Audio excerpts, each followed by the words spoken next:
What's going on, Dragon Brawlers? Scott Sermon, your Guildmaster here for Players Guild, and I'm joined by Loki Smith. How are you doing, sir? Hello, good morning, good evening, good afternoon, and wherever you are. Hello. Celestial space time, hello to you up in space. I, I don't know why do I keep going to that when you start doing I it? don't know. Maybe I'm from the future. Who knows? So today we're looking at all three secret rares, but we're not going to spend too much time on Super Saiyan Blue Vegeta Unbridled Power. We covered it in a previous video, so if you want to check that out, go back and check our red reveals because that's where we talked about him. But for those who may have missed it, we both really liked it. I mean, dual attack, which if you have Sparking 25, that's when he gains dual attack. He has ultimate, he has deflect, he has triple strike. Pay 4 for this guy to come out and then minus your opponent's leader for 5k for the turn, and then removing him from the game to basically nuke your opponent's board and then take a life is also pretty strong. Really good Important secret. important thing here is that it also nukes the unisons, but it doesn't deal damage. No, it places a card from your opponent's Yeah, deck into yeah. the drop. And the most important fact, this is a Vegeta's lineage card. Yeah, I don't know why it matters yet, but it matters. it's a tag that exists and we still don't know why. Exactly, because it's never been as explored as the Goku's lineage. No. Because Goku's lineage has had a couple of sets support. Exactly. So yeah, overall, really cool unison, really strong red one, and in the deck that we've seen it for, even if you mill it, you can add it back to your hand. So it's With pretty... one specific leader, but yeah. Yeah, that's what I mean, but it's for that deck, so Yeah. That's not what I meant to do. There we go. Now we're moving on to Super Mira Diabolical Fusion. So the reason it's called Mira is because Mira actually absorbs Finn and not Finn absorbing Mira. I get that mixed up all the time, so sorry for any confusion that caused. But I freaking called this. Go back and look at that spoiler video I did. In the thumbnail, you can see this guy silhouetted. Oh, I'm so happy to be right. Vindication. If you want to take us through the skill, Loki. So for starters, this is a 4 yellow specified unison. It's a yellow unison for the 2 black characters. Black? So is Mira. Huh? What's that about? All of the heroes' characters are black. What's that about, huh? So it's ultimate, dual attack, blocker, blocker is interesting on unison. Yeah. Empower yellow free or black free. That's how I'm understanding this, unless, yeah. Unless you have a specific yellow-black multicolor unison. Yeah, exactly. Yeah. No, it's yellow free or black free, so it doesn't matter if the unison is yellow or black. You can grab 3 markers from it, up to 3 markers from it, and move on to this unison when you play this to replace it. And then activate main. You can pay 4 energy if your leader card is black android card. So if it's either Mira or Finn. Yeah. Or Android 8 if they decide to do a skillless black Android 8. Oh, could you imagine? That'd be really fun. That would be funny. That would be fun. But yeah, you can play this card from your hand with 4 markers on it. That's how you go around having the need for the 4 specified yellow. If you already have a unison, the Empower will still work. Because you're still replacing a unison even if you play it with a skill. Yep. So you can essentially you can play this guy for 7 markers. Yes, you can play this guy for 4 energy and it's going to have 7 markers. And then auto +1. When your opponent attacks, switch this card to active mode. Which is very peculiar for your unison. This unison only gets markers during your opponent's turn. Opponent's turn. Yeah. But it can also block after that, right? So it switches itself and then can become an attack target.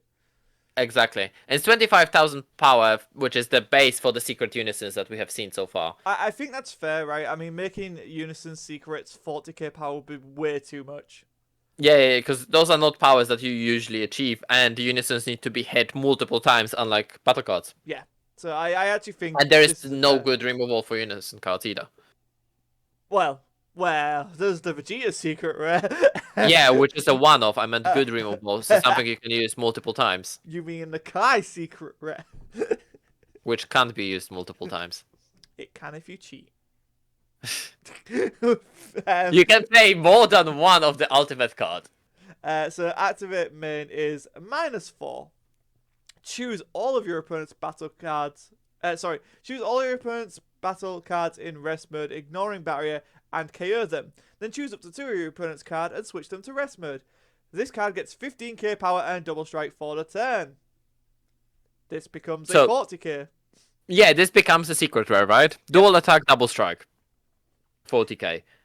Which is alright. Removes a lot of battle cards from board and then puts down your opponent's energy. Yeah, exactly. Can do the energy, can do unisons, battle cards, field cards, whatever you want.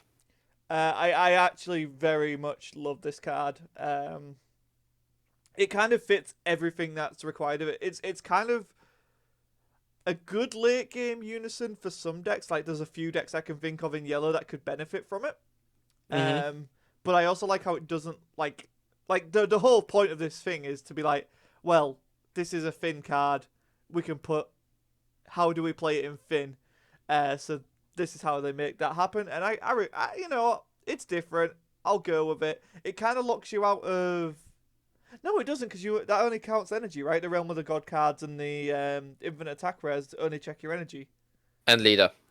It's the same. It's the infinite Saiyan rares that check your whole. Yeah, infinite Saiyan rares are the ones that do that. Yeah.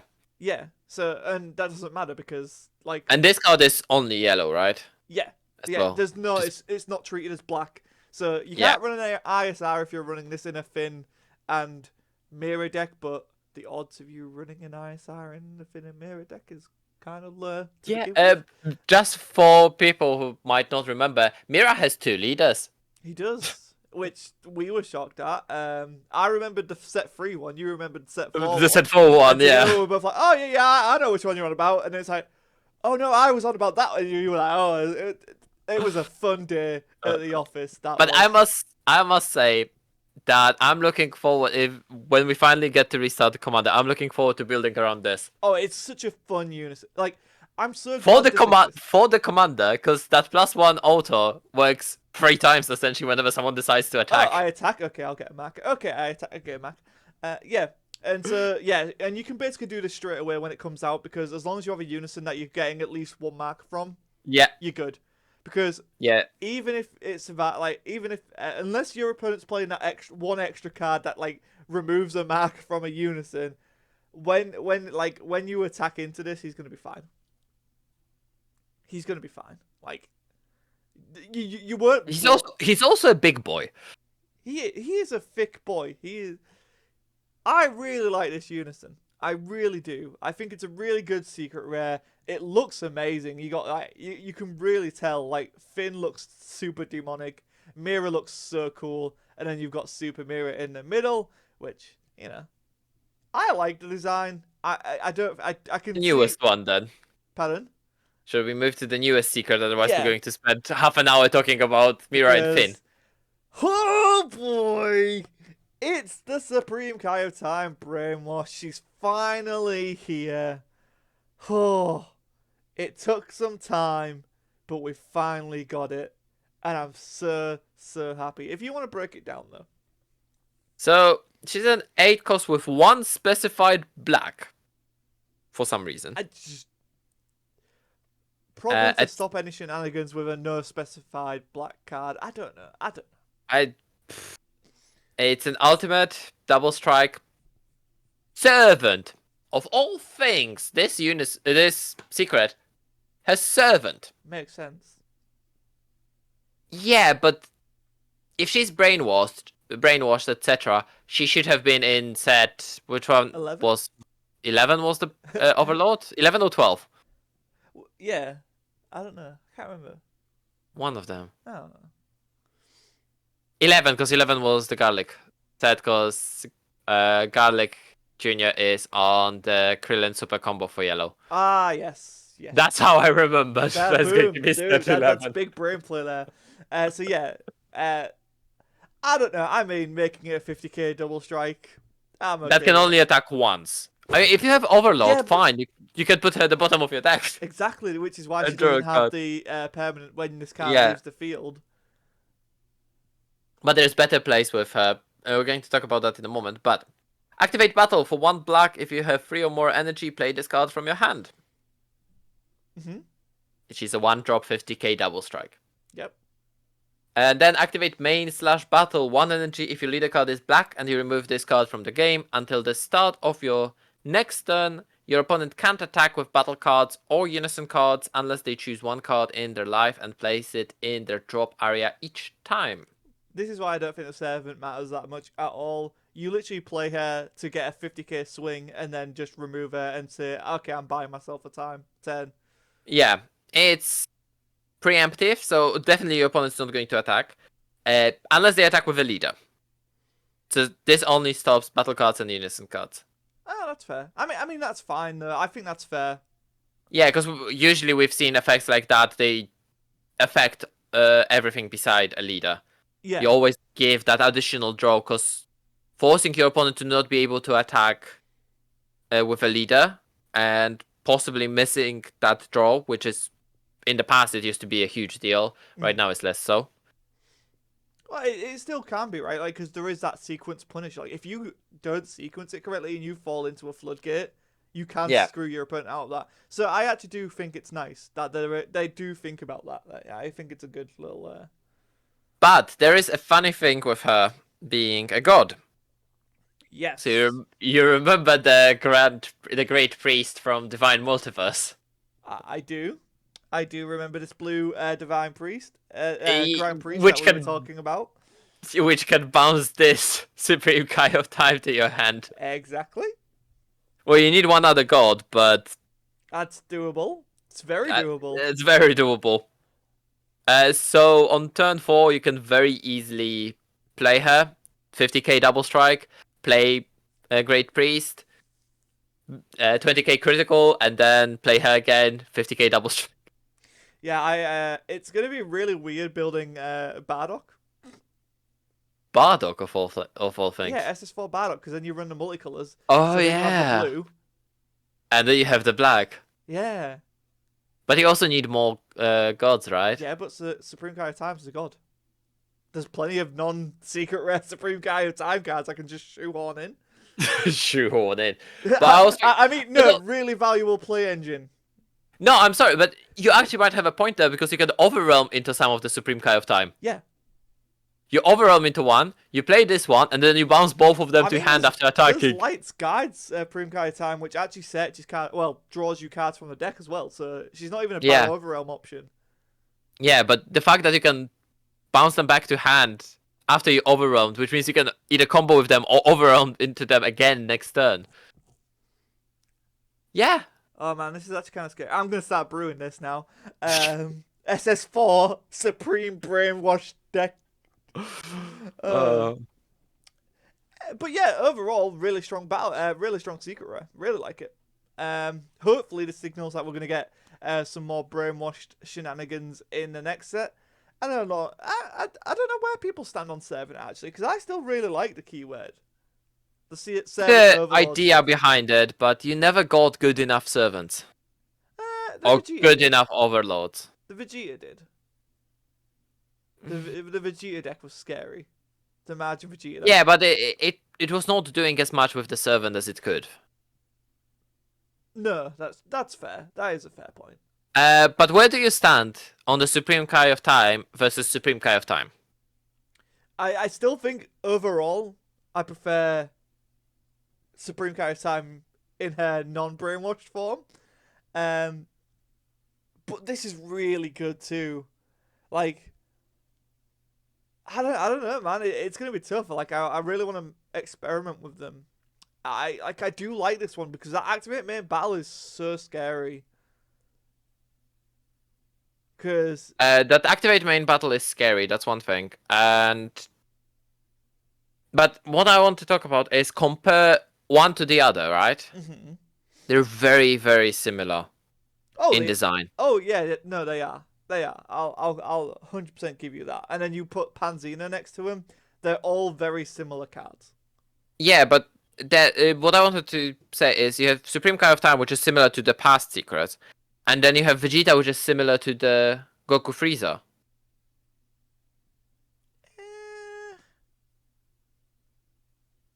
Is it? It is. Is it? I don't. I think that's a bit of a stretch. That one. Hmm. I definitely concede that the Supreme Kai Time cards are very similar in what they do. They both offer basically a bereave for the next turn.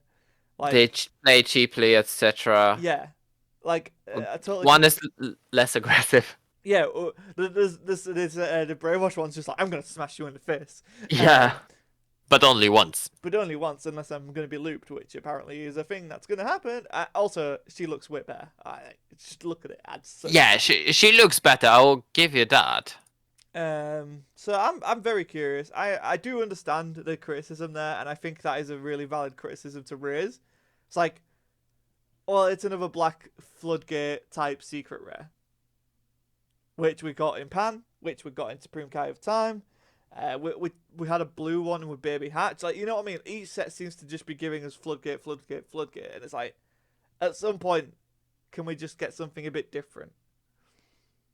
And I think that is a valid criticism. Of these secret rares. I think Mira is probably the most unique. Like, yeah, I have nothing to say about Mira because it's different than all the other secret unisons we've seen so far. To be fair, so it is all nice, but my point about Vegeta and Frieza being similar is that they both deal that one final damage when the opponent keeps on defending, right? Yeah, I guess, but I mean, just Vegeta does it better. Yeah, okay, that's fair. Yeah, that's fair. But they essentially took the old design, which was not that old, because it was set 14. Yeah, it was like, so it's 2 sets ago. Yeah. And they upgraded it to make it a board wipe, dual attack, triple strike. Yeah, no, that I can understand. And cost 1 less. And cost. Oh yeah, it costs 1 less. Yeah, it cost does. Yeah, because Vegeta costs 4 and Frieza costed 5. Yeah, I mean it is a better Frieza Goku. Yeah, exactly, but that's my point. Yeah. But the base of the secret is that you get a big body, you get to attack with it twice, and then you get to burn for that final damage. But in Vegeta, you get to additionally board wipe your opponent. Yeah. And also when you play it, you minus 5k their leader. Yeah. No, I think that's fair. Like, yeah, I could see the argument that these are both upgraded versions of it, rather than it is. So, which I guess is technically power creep. But it's also very fast power creep because it's 2 free sets on each of those. Yeah. I don't know. It's very interesting. Let us know what you guys think in the comments below. What do you make of these secret rares? And yeah, till next time, guys. I don't know. We have a Untapped Potential and a podcast on Sunday, which is tomorrow. Yeah. So make sure to tune in, subscribe, and all that stuff. Ring the bell for notification. So we're going versus Champa. It's going to be. Yes, we're going to be doing the green Untapped Potential, and after that, we're going to be doing a podcast about all things card games. Yeah. So if you have any topics you want us to talk about, any card game is game. We're going to be covering some of the news, some interesting things I'm going to find out, some news for the Kickstarters for card games and things like that. Yeah. So make sure to join us on Sunday. Yeah. All right, cool. It's a full day of events and shenanigans to be had. And yeah, we'll see you then. Thanks for watching, and we'll see you next time.